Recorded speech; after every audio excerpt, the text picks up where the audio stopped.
आत्मवंदन, सगळ्यांना प्रणाम. सगळ्यांचं स्वागत आहे आजच्या सत्रामध्ये. खूप खूप हृदयापासून सगळ्यांचं स्वागत. आजच्या सत्रामध्ये आपण रेकी घेणार आहोत आणि सर आलेत का बघते की. बरं, अजून तरी जॉईन झाले नाहीये. तर त्यांना त्यांची इच्छा होती खरं तर. पण तसंही मला घ्यायचंच होतं रेकीचं एक सत्र सगळ्यांसोबत. तर आपण आज नक्की आपण रेकीनी सुरुवात म्हणजे थोड्या वेळ 5 मिनिटं आपण थोडंसं ध्यानामध्ये जाऊन आणि मग आपण रेकीला सुरुवात करू. तर आता इथं जे सगळेजण आहेत मला वाटतं सगळ्यांना माहिती रेकी कशी करायची. आज फक्त रेकी करत असताना 5 मिनिटाची बेल लावली मी. तर प्रत्येक चक्राला आपण 5 मिनिटं वेळ देऊ. आपण दरवेळेस काय करतो, 3 मिनिटं वेळ देतो. तर आज सगळेजण 5 मिनिटं करू. आणि आज आपण एक काम करू की आपण रेकीला कसं मूलाधारापासून सुरुवात करतो, आज आपण सहस्रारापासून करू. तर सहस्रार नेमकं आपल्या ह्या कानपट्टी जे म्हणतो ना आपण, ह्याच्या इथं असं असं हात नाही धरायचा. असं धरल्यानंतर मग काय होतं की जी एनर्जी आहे ती असं म्हणजे इथं जेव्हा असं रेकी देतो आपण तेव्हा ती इथूनच फ्लो असतो त्याचा. त्यामुळं आपण असा हात धरू दोन्ही बाजूला. समजा कुणाचा हात दुखला, कारण होतं असं, तर त्यावेळेस एक हात खाली घ्या, हृदयावर ठेवू शकता. आणि नंतर मग परत दुसऱ्या हातवर हा हात खाली, म्हणजे हात दुखत असतील तर. नसतील तर दोन्ही हात तुम्ही असेच वर ठेवले तरी चालेल, किंवा अगदी गुडघ्यावर पण ठेवला तरी चालेल 5 मिनिटं. आणि ह्याला पण तसंच, आज्ञाचक्राला पण तसंच, की 5 मिनिटं इथं, आणि हात दुखला तर तो एक हात खाली ठेवायचा. आता अजून एक गोष्ट सगळेजण रेकीमध्ये महत्वाची लक्षात घेऊ, की आपण चोकुरेचे चिन्ह जे आहे, तर मी जास्त त्याबद्दल सांगितलं नव्हतं सुरुवातीला. चोकुरे म्हणा, सेहेकी याबद्दल माहिती दिली मी तुम्हाला. पण ते आपण नेमकं वापरायचं कसं आपल्या चक्रांवर, हे इतकं मी एक्झॅक्ट नव्हतं सांगितलं. तर मी एक सांगितलं होतं पेपर घ्यायचा, त्या पेपरवर ते चोकुरे काढलेलं असेल आणि सेहेकी काढलेलं असेल, त्याला जरी आपण हात धरला असा पेपरवर आणि मग ते आपल्या चक्रांवर ठेवलं तरी सुद्धा ते आपल्या हातातून आतमध्ये उतरल्यासारखं आपण ते कल्पना करणार आहे. तर सगळं ना आपल्या कल्पना करण्यावर आहे बघा. जितकं आपण जितकं आपण ह्याच्यामध्ये इमॅजिनेशन लावू, कुठल्या पद्धतीने मला चोकुरे काढता येईल. जेव्हा मी एक एक चक्र वर घेऊन जाते, आता गळ्यावर मी इथं चोकुरे चोकुरे, जेव्हा मी म्हणते आपल्या छातीवर आपले हात आहेत आणि मी म्हणलं आता उजवा हात वर न्या, त्यावेळेस प्रत्येकाने आपणच असं चोकुरे काढायचं, असा चोकुरे काढायचा. त्याची दिशा कशी आहे समजा नाही लक्षात आहे ते हरकत नाही. त्याला इतकं काही असं म्हणजे आहे, आता म्हणणारे म्हणतात सुद्धा, पण मला असं कधी त्याचा दुष्परिणाम नाही वाटला की अरे उलटा चोकुरे काढला म्हणजे त्याची दिशा समजा अशी आहे आणि मी असा काढला असा काढला तरी हरकत नाही. त्याचे मिनिंग त्यांनी वेगवेगळे दिलेले आहेत, की एक स्पिरिच्युअल साठी असतो, एक तुमच्या मटेरियल लाईफमध्ये असतो. पण मला असं काही फार त्याचा फरक जाणवला नाही, कारण सगळ्या गोष्टीत ना आपल्या विश्वासावर आणि आपल्या मानण्यावर आहे. आता मी ही गोष्ट तुम्हाला सांगते की चोकुरेचा उलटा रिव्हर्स चोकुरे हा सुद्धा, ह्याला सुद्धा मिनिंग आहे. तोपर्यंत तुम्हाला काही माहित नव्हतं, तुम्ही करत होता तर मग त्याला काही म्हणतो ना दोष नसतो. पण जेव्हा आपल्याला कळतं ना असं, अरे अच्छा हे असं पण आहे का, मग काय होतं की आपल्या सबकॉन्शियस मध्ये ते उतरायला लागतं आणि मग तसाच परिणाम आपल्यावर येतो, आपल्या मनामध्ये, की अच्छा ते उलटा चोकुरे काढला मग चुकलं का काय आपलं. त्यामुळे ना जितकं कधी कधी असं होतं ना की कमी गोष्टी माहीत असतात तेच चांगलं असतं म्हणतात ना, की अज्ञानात सुख असतं. तर ह्या गोष्टी अशा आहेत की ज्या गोष्टी आपण आपल्या विश्वासावर काम करतात. आणि रेकी शक्ती सुद्धा आपल्या विश्वासावर काम करते. तर प्रमोद सर जॉईन झालेले आहेत. तर सर आम्ही रेकी बद्दल बोलत होतो. वैभवीने लिहिलंय एक्झॅक्टली हॅपन विथ मी. अच्छा. बऱ्याच गोष्टी अशा आहेत की आपल्या विश्वासावर काम करतात, जोपर्यंत आपल्याला त्याचं ज्ञान नसतं. तुला मी सांगू का एक हो, मिनिट? नक्की नक्की सांग तर सांग. त्या दिवशी मी गाडीवर येत होते आणि सहज आता मला सवय लागली आहे की मी निघाले की ते साईन काढते. आणि मी म्हणजे उजवा हात एक्सलरेटर होता म्हणून डाव्या हाताने काढले. आणि माझ्या मनात आलं, अरे मी डाव्या हाताने काढले, काही चुकलं का?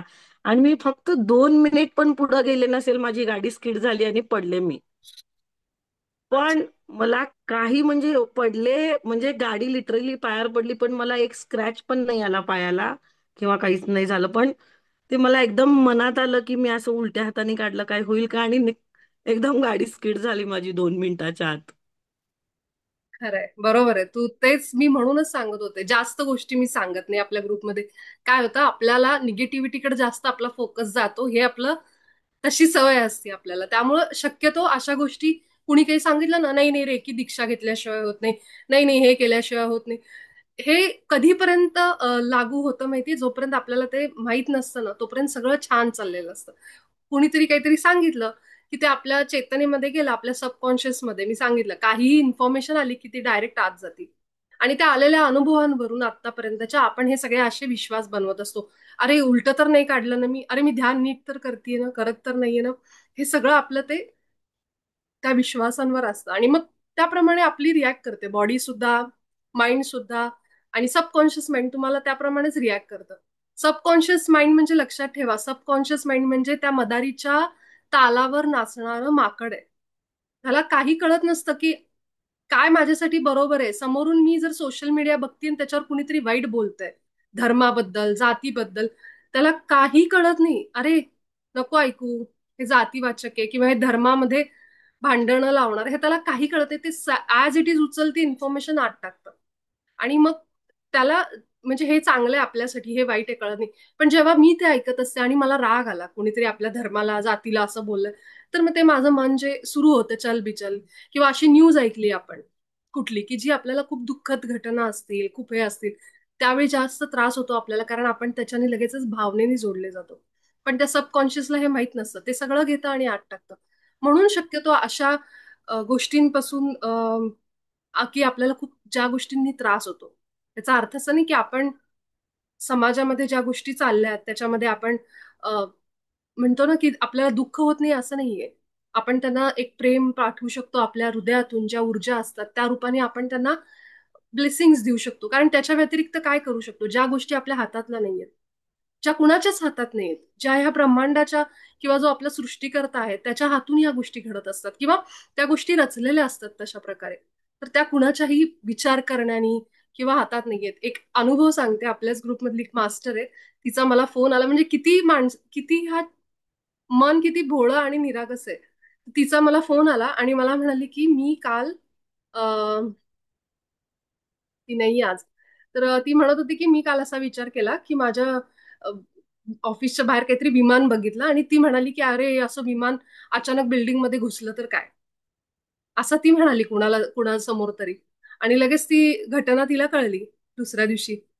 तिला तिथं बसून हा आहे, तिला तिथं बसून मनामध्ये घालमेल की मी म्हणल्यामुळे झालं का काय, असं ते मी जे म्हणायला आणि असं व्हायला. म्हणजे मला त्यावेळेस ते दुःख जे झालंय, ते जी घटना घडलीय, त्याचं दुःख आपल्या सगळ्यांना आहे की मानवहानी एवढ्या प्रमाणावर झाली. पण मला जेव्हा तिच्याकडून तिचं वाक्य ऐकलं, मला तिच्या भोळेपणाची एक निरागसता, किती मानवी चेतना ही किती निरागस असू शकते. मी तिला म्हणलं हे तू ज्यामुळं नाही झालं त्याचा दोष तू स्वतःला घेऊ नको, ह्या सगळ्या गोष्टी रचलेल्या असतात. जी लोक त्याच्या दुर्घटनेमध्ये गेली आहेत त्या आत्म्यांनी तो सामूहिक डिसिजन घेतलेला असतो, निर्णय घेतलेला असतो की ह्या वेळेस ह्या घटनेमध्ये आम्ही सगळेजण मिळून तिथं असू आणि तेव्हाच आमचा मृत्यू होईल म्हणून. आता ते का घेतलं, कसं घेतलं, तर त्याच्याशी त्यांची पास्ट कर्म रिलेटेड असतात. तर हे खूप असं आहे की ते त्या कर्मांनुसार ते ठरवतात की त्यांना ते काहीतरी संतुलनात, म्हणजे जे ह्या जन्मात भोगायचं असतं. मग ऍक्सिडेंटमध्येच त्यांचा मृत्यू लिहिलेला असतो. मग तो कसा काय, हे सगळं हे ते प्लॅन करतात एकत्रपणे आणि मग त्यानुसार त्यांचं हे होतं. आता हे आपल्याला सगळं माहितीये की हे आता सोल लेवलला असं होतं वगैरे. पण ज्या वेदना असतात त्या कुटुंबियांच्या, त्या आपण त्यांच्या गेलेल्या लोकांपेक्षा जी मागं राहतात त्यांचं दुःख आपण कधीच समजू शकत नाहीत. जरी आपण अध्यात्मात किती असू, स्पिरिच्युअलिटीमध्ये. म्हणजे जेव्हा आमचे मास्टर्स हे सगळं सांगायचे ना, त्यावेळेस सगळं समजायचं, ठीक आहे समजतंय सगळं, हे सोल प्लॅन आहे हे. पण ते डायजेस्ट नाही व्हायचं की किती दुःख असेल डोंगरा एवढं, की आपल्या घरातले असे म्हणजे अशा व्यक्तींना गेलेत आणि मागं राहिलेली लोक ते सगळं भोगतायत. ते दुःख, ते सोडून गेल्याचं, ते पण इतकं अचानक. तर ते ऐकल्यानंतर असं होतं की सगळं ठीक आहे, हे बरोबर आहे, हे सगळं असेल, जे काय होणार आहे त्यांचा प्लॅन असेल, हे असेल, पण ते पचत नाही. त्या गोष्टी आपल्या मनाला खूप त्रास देऊन जातात. आणि त्यासाठीच मग आपण फक्त काय करू शकतो, तर परमात्म्याकडे प्रार्थना करू शकतो की जी लोक मागं राहिली, ते गेलेले गेले, त्या आत्म्यांचं काहीतरी होईलच. त्यांना काहीतरी त्यांचं एक असतंच तिथं. जसं इथं एक शाळा असते, इथं लोक असतात, डॉक्टर्स असतात, हे असतात.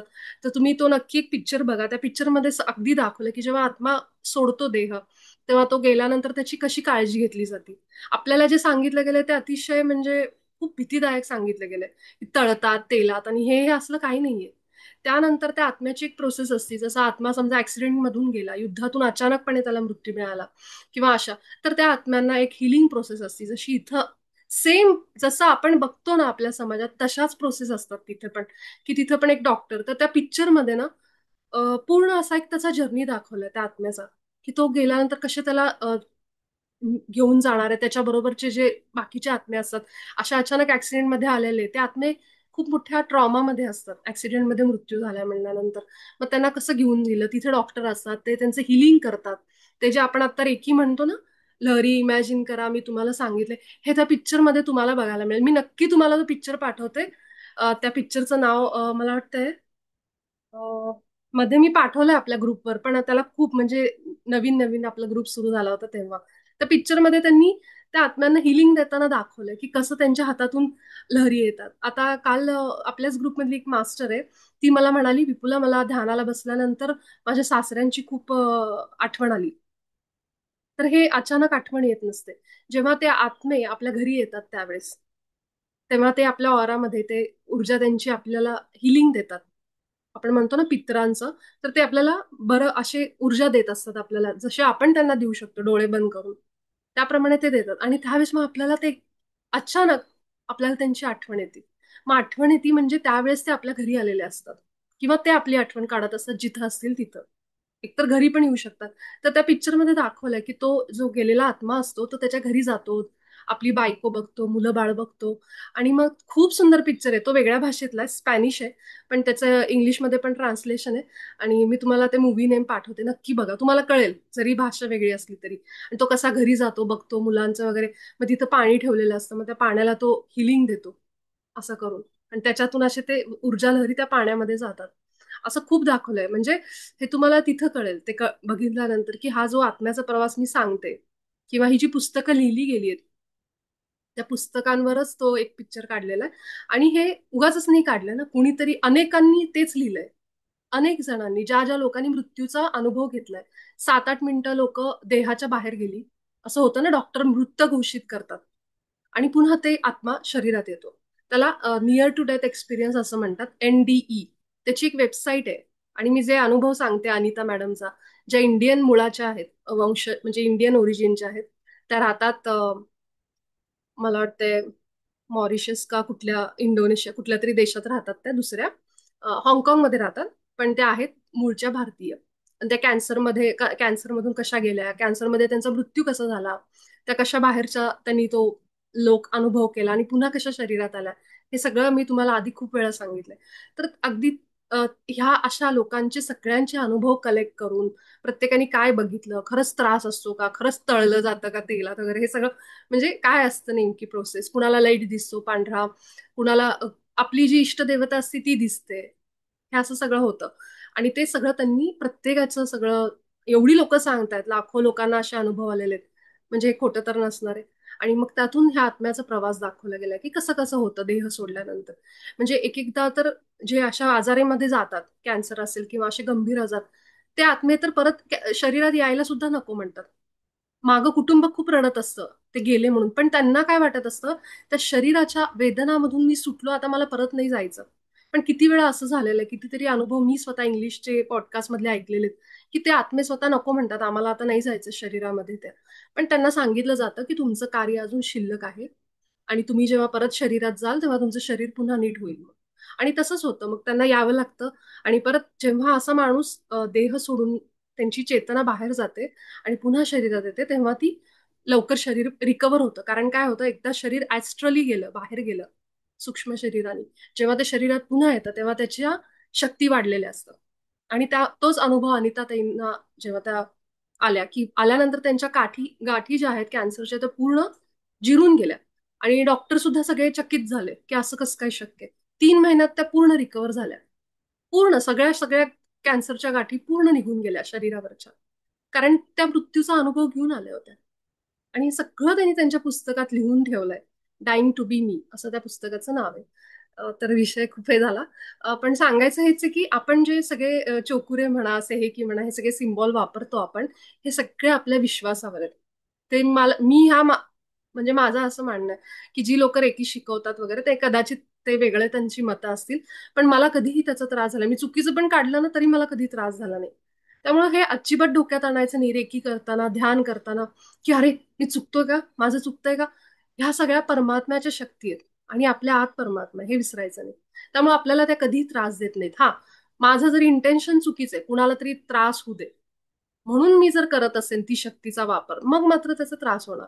एकतर ती शक्ती कामच करत नाही अशा वेळी, पण त्यावेळी ती शक्ती म्हणतो ना की आपल्याला त्रास होतो त्याचा उलटून.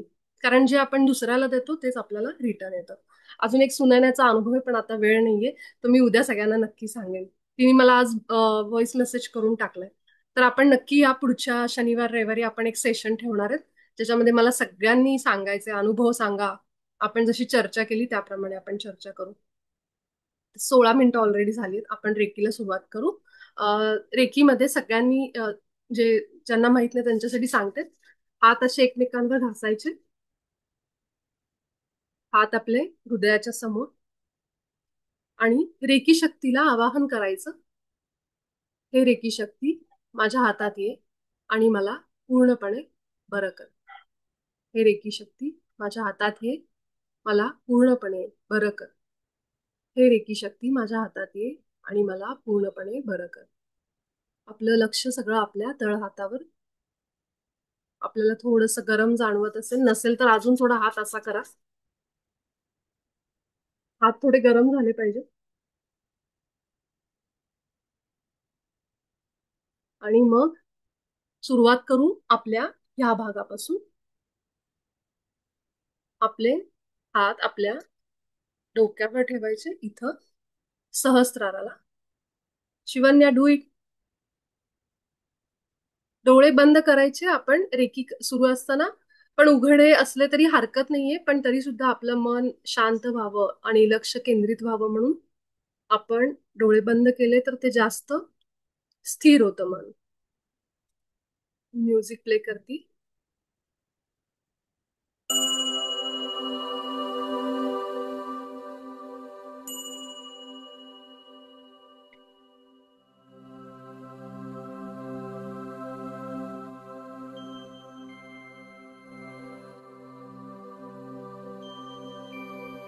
आपल्या सहस्रारावर जेव्हा आपण रेकी द्यायला सुरुवात करतो,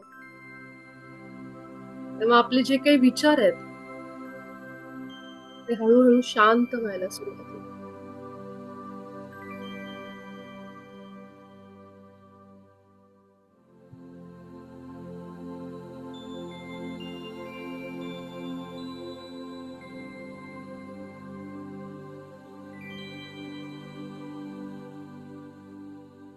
आपलं सहस्रार चक्र हे ब्रह्मांडाच्या ऊर्जेशी जोडलेलं असतं. ब्रह्मांडातून येणारी वैश्विक शक्ती या दारातूनच आपल्या शरीरात प्रवेश करते. आज सकाळपासून आतापर्यंत आपण ज्या ज्या विचारांमध्ये होतो, अनेक शंका, प्रश्न, अनेक विचार, 70-80 हजारापर्यंत सरासरी विचार आपल्या मनात येऊन जातात. आपला मेंदू अतिशय थकून जातो या विचारांमुळे.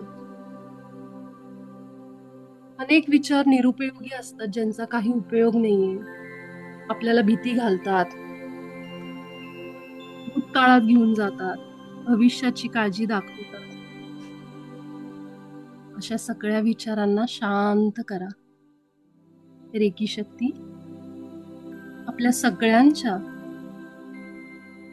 मस्तकामध्ये असणाऱ्या प्रत्येक पेशीला ऊर्जा द्यायचं काम करते.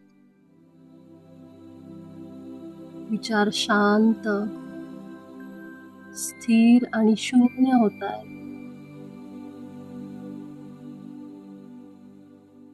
आपल्या हातामधून चोकुरेचा सिम्बॉल आपल्या टाळू भागाकडे चाललाय अशी कल्पना करा, किंवा नुसतं चोकुरे चोकुरे चोकुरे असं 3 वेळा म्हणा.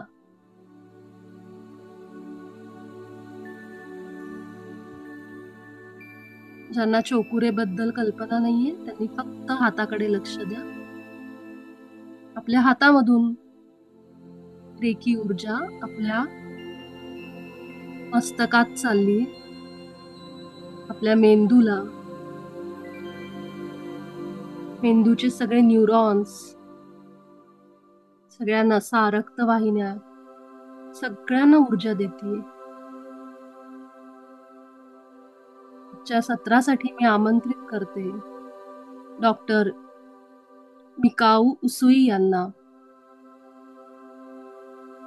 आपल्या सगळ्यांच्या सद्गुरूंना, आपल्या पूर्वजांना, ब्रह्मांडातील दिव्य प्रकाशाच्या शक्तींना, angels, archangels, astral masters, ascended masters, सगळ्यांना बोलवते. आम्हाला सगळ्यांना तुम्ही आजच्या या सत्रासाठी मदत करा. आपल्या सगळ्यांच्या उच्च आत्म्यांना मी बोलवते.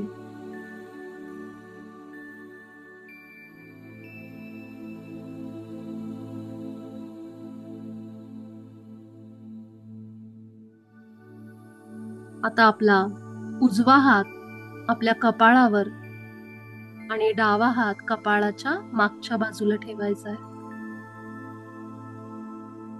आपल्या हाताची बोटं एकमेकांना चिटकलेली आणि अगदी हलका हात ठेवायचा आहे.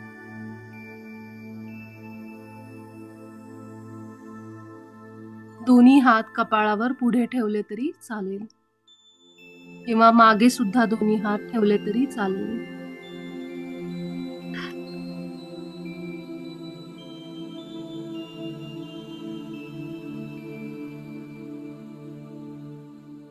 आपापल्या सोयीनुसार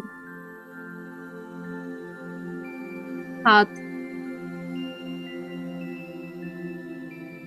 हाताला कळ लागत असेल तर एखादा हात थोड्या वेळाने हृदयावर ठेवला तरी चालेल. सगळं लक्ष आपलं आपल्या आज्ञाचक्रावर म्हणजेच कपाळावर.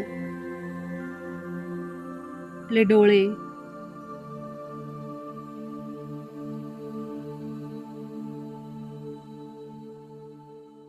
संपूर्ण कपाळाचा भाग, मागचा भाग रिलॅक्स आणि शांत होतो.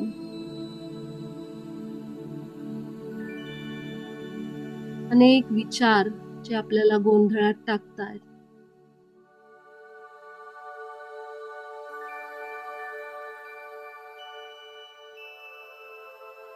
आपल्याला समजत नाहीये काय निर्णय घ्यावा, अशा सगळ्यांना रेकी शक्ती पूर्णपणे दूर करायचं काम करते.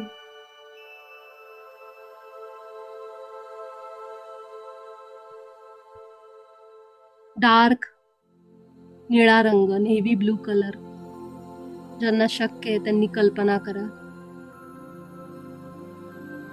आणि बघा आपले श्वास. आपल्या कपाळातून आपले श्वास येत आहेत आणि श्वास जात आहेत. फील करा आपल्या कपाळाच्या भागाला श्वासांमुळं ऍक्टिव्ह झाल्यासारखं, जिवंत झाल्यासारखं अनुभव करा. पुढची 3 मिनिटं आज्ञाचक्रावरच.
हळूच आपला हात आता आपल्या गळ्यावर पुढच्या बाजूला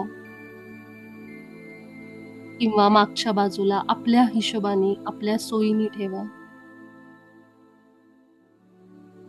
आणि आता डावा हात सुद्धा उचलून पुढे किंवा मागे. दोन्ही हात एकदम उचलायचे नाहीत, एक एक करून उचलायचे.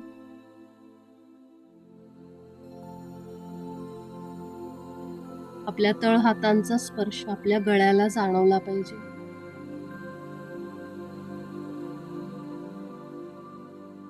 आपलं विशुद्धी चक्र, आकाशी निळ्या रंगाची कल्पना आपल्या गळ्यामध्ये जितकं गळ्याला फील करता येईल, बंद डोळ्यांनी गळ्याच्या आतमध्ये जाऊन तो आतून मांसाचा भाग कसा दिसत असेल,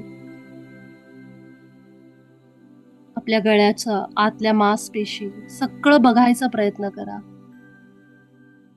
बंद डोळ्यांनी फक्त अनुभव करून श्वास नलिका, अन्न नलिका सगळ्यांना रेकी शक्ती ऊर्जान्वित करते. माझ्या थायरॉइडच्या ग्रंथी पूर्ण नियंत्रणात आहेत असा संकल्प द्यायचा आहे. माझा गळा उत्तम पद्धतीने काम करत आहे.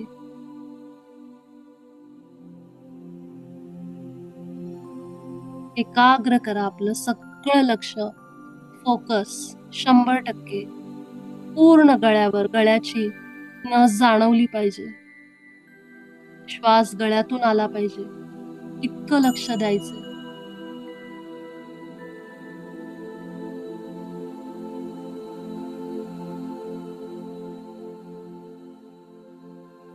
माझ्या गळ्यात कुठलंही इन्फेक्शन असेल, कुठलाही आजार असेल, तो पूर्णपणे बरा होतोय.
आपला उजवा हात आता आपल्या छातीवर उजव्या बाजूला ठेवायचा आणि डावा हात सुद्धा डाव्या बाजूला.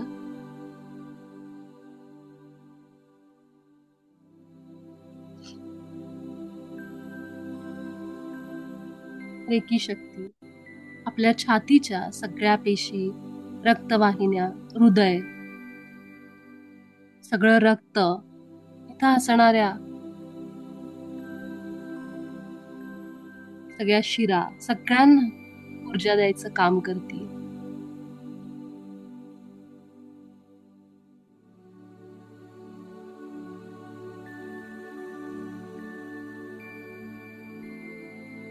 आपलं हृदय चक्र हिरव्या रंगाचं इथं कल्पना करा.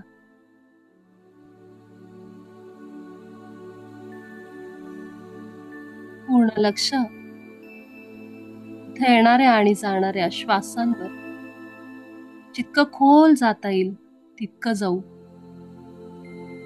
पाठीपर्यंत, आतपर्यंत जाऊ.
आपला उजवा हात आता आपल्या नाभीवर उजव्या बाजूला आणि डावा हात सुद्धा डाव्या बाजूला ठेवायचा.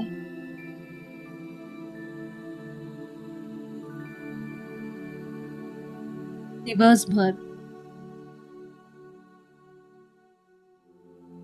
आपलं अन्न, पाणी या सगळ्यांना आत घेणारं आपलं पोट आहे. आता लक्ष देऊ आपण. आपले हात आपल्या पोटावर ठेवलेत, याची जाणीव होऊ दे. आपल्या पोटामध्ये आत जायचा प्रयत्न करा. जितकं आपण लक्ष केंद्रित करतो, आपला फोकस वाढवतो, तितकी ऊर्जा आपल्याला जास्त अनुभवायला मिळेल.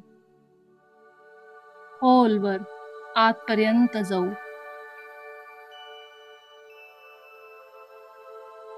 पिवळ्या रंगाची कल्पना. हा पिवळा रंग आपल्या पोटात गोल गोल फिरतोय.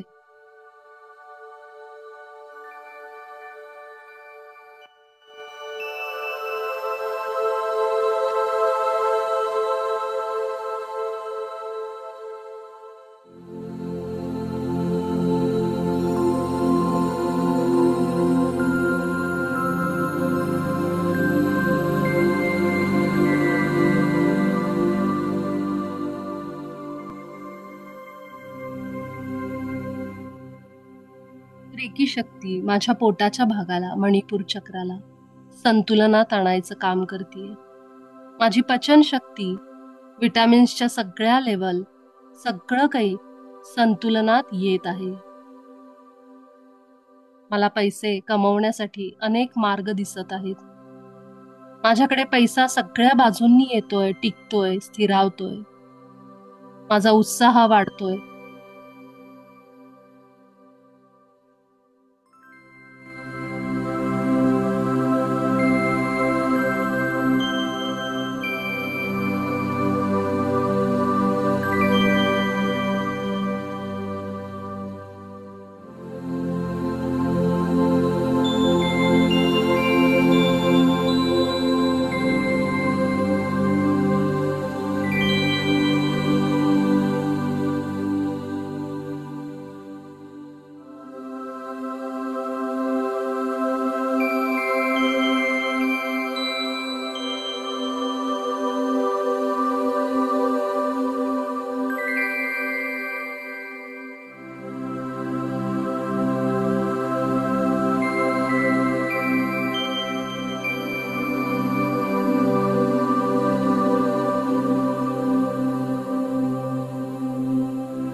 शेवटची 3 मिनिटं आपण पूर्ण मूलाधारावर रेकी देऊ.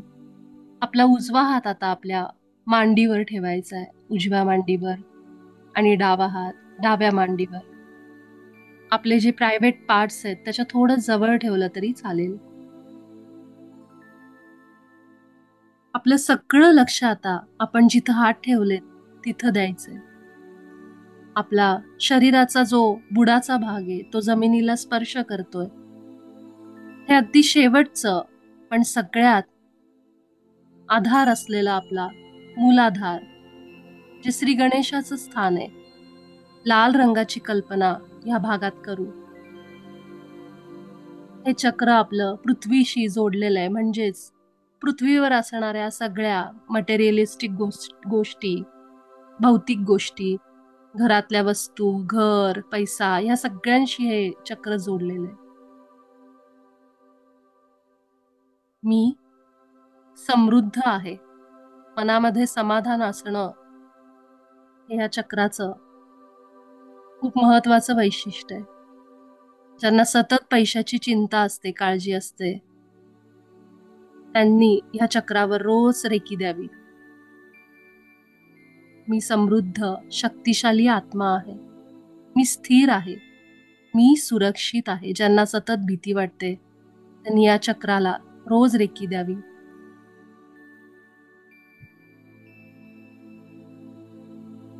मी आभार व्यक्त करते माझ्याकडे असलेल्या सगळ्या भौतिक सुखांसाठी.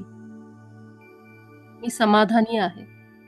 माझ्याकडे भरपूर भौतिक सुख आहेत, त्यासाठी मी आभार व्यक्त करते पृथ्वी मातेचे, माझ्या उच्च आत्म्याचे, परमात्म्याचे.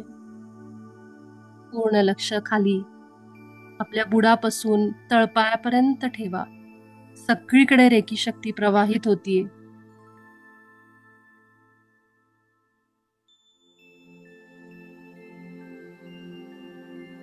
किमान 5 मिनिटं रोज ह्या सर्व चक्रांवर रेकी द्यावी. शेवटची काही सेकंद राहिलीत. थोडा वेळ असंच तुम्ही बसू शकता ह्या चक्राला रेकी देत. आपण आत्ता या ऑनलाईन भागातून बाहेर येऊ. ह्याच अवस्थेमध्ये आपण ध्यान संपवणार आहोत. 5, 4, 3, 2, 1, 0. थोडा वेळ ह्या क्षणामध्ये, ह्याच अवस्थेमध्ये बसून आभार व्यक्त करा रेकी शक्तीचे, परमात्म्याचे, आणि मग सत्रातून बाहेर या.